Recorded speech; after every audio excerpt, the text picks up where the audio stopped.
সেলিম ভাই, বড় ভাই। এই যে আপনি যে খিচুড়ি রান্না করতেছেন, হ্যাঁ, হ্যাঁ। আপনি বলে রান্না বাড়ায় পারেন না। না না, অনেকে কত বছরের বলে অভিজ্ঞতা? এটা এই মহল্লায় 14-15 বছর। আচ্ছা, এর আগে রান্না মোবাইলটা শিখছেন দিয়ে তো কোত্থেকে? কাকিনি।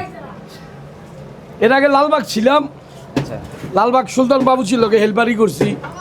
এটা হলো তোমার 7 শহীদ কমিটি সেন্টার আছে না হুম। লালবাগে। কি দিয়ে দিলেন? এটা সিক্রেট কোনো মশলা? না ভাই, এটা জিরা দিলাম। জিরা, আচ্ছা। সিক্রেট কোনো মশলা নেই। সিক্রেট কোনো মশলা না, সিক্রেট কোনো মশলা নেই।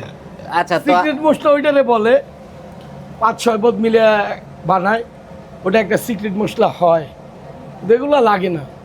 তাই? ছোটবেলা যেমনি দেখছি ময়মুরব্বিকে রান্না করতে, সুলতান বাবুজিরে দেখছি, এই যাত্রাবাড়ি হাজি মধুমাতবরে দেখছি, খান সাপরে দেখছি, অনেকে দেখছি। ভুলু বাবুজি মারা গেছে, হ্যারে দেখছি। ওই দূরের থেকে দেখে দেখে যেমনি শিখছি, ওইটাই এখন কাজে লাগাইতেছি। তাহলে আপনার বাবুর্চিদের সাথে থাইকা হচ্ছে রান্নাটা শিখছেন হ্যাঁ, নাকি?